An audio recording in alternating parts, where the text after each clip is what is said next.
that's the one story that I have. So we talked a little bit about EVs, about the importance of having the load rating. The low rating, yeah. Speed rating, how important is that for tires?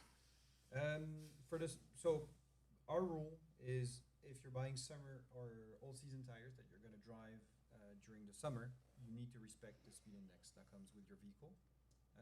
And another misconception, people see, oh, I have a V speed index. It means my tires can go up to 240 kilometers per hour. I'm never going to drive that speed. It's not only about the speed, it's also about the constraints and the forces that the vehicle, by driving the vehicle, you're going to put on the tires in terms of cornering, acceleration, grip, etc. So it's not only the top speed, it's also how you drive it and how the vehicle drives on the tires. So we respect it for the summer. For winter, we often, the rule from the manufacturers themselves is that you can go down in speed index, maybe one down, one below, because you're not going to drive as fast. It can be problematic for some EVs, like the Teslas, for example, because they come with a very high speed index for the summer, W, and some manufacturers make tires with a T speed index, which is very much below. But we can at least go one or two below for the winter.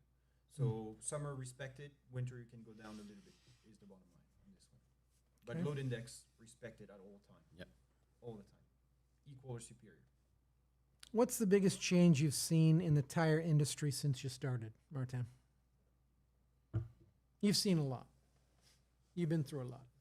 Entry level maybe? Yeah, the entry level. What we've seen from our perspective, at first we were very, very strong on tier 1, tier 2. Now the entry level is changing, is evolving. But again, in the entry level, there's, in some case, respectable product. Now, is it name brand manufacturers that are creating the entry level, or it's a separate company, totally separate? Totally separate. Okay, so they're taking similar tread patterns and creating their own brand, Yeah. their own tire. Yeah. Okay, interesting. Rim size is a big one, like I mentioned earlier. The wheels are much bigger than before. Oh yeah, that's something else. I remember in 2018, it was mainly 16 inches. Now 16, it's 17. mainly 18, 19. Mm. And we see cars that coming with 21 inches, Yeah. 22 inches tires. That's 23. 23 inches now. So that's something that you need to look also when you buy a car. Sometimes, oh wow, that great wheels and stuff like that. But having a 23-inch tires is gonna cost you. Going to cost you money for I sure. remember my Yeah. wife when she wanted to buy a Tesla, she wanted to have the Performance? performance Yeah, version. yeah. And it was a 21-inch tire, and it was only Pirelli that was doing Different some. size front And mirror. I thought it's $700 a tire. Yeah. I said no. So look at it. So we went to the long range. The long range you could have 19, but you can put on an 18. Right. So it's okay. That's That's better. More affordable. But back 10 years ago, there was 14 and 15 inches on most of the car. Right. Now it's more 18 and 19 inches. And do you think that's just purely for aesthetics, or for handling? They're a wider tire and The more cars narrow. are bigger and bigger. Mm. Bigger Yeah, cars, aesthetics, so, yeah. for sure. Yeah. Bit of everything. So, which tire brand has the best marketing? Which one oversells itself? I would say Pirelli and Michelin are up there. Mm.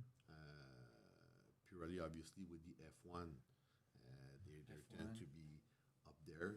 Yeah, they're a good slogan also. Yeah. Power is nothing without control. That was their slogan back in the days.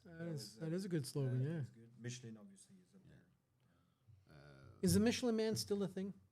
Yeah, they It's are still in there? all of their Deep in them. advertising. Yeah. Deep in them, yeah. Still there?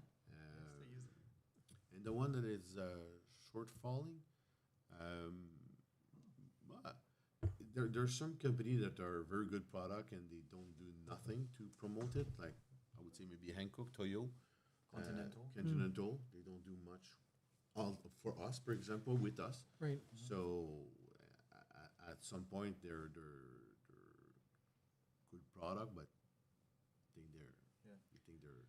I think a lot of the manufacturers, when you mention Continental, a lot of the European manufacturers that come standard. So that a lot of people are creatures of habit. So they will. The car came. I want the original equipment tire that's on the vehicle. and you try to But tell them they don't have to go with that, it That's doesn't something matter. also that we do over the phone when we have someone that says, obviously we have 52 choice, but what do you have right now? Are you happy with what you have right now? If the person says, yes, I'm happy, why don't change something?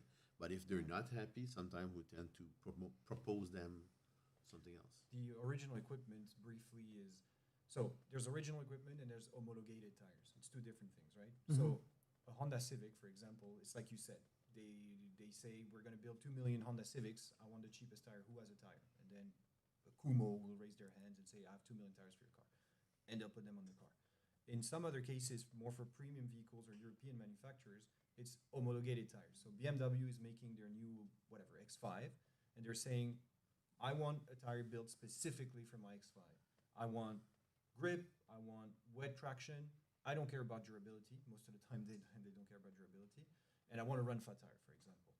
And then they say, who's going to build the tire for me? And then usually it's Bridgestone, Michelin, Pirelli will raise their hand and say, I will build the tire for this car. But it's specifically made for the car. It's not a tire that they took that existed already. They're building the tire for the car. And some are for Tesla also, for example. So it's technically tailored for the car, and it's what the manufacturer wanted. Some customers don't like it because it's a run flat, because it doesn't last long most of the time. Right. But it's what the manufacturer intended. You can replace it by something that's going to last longer. You can for sure.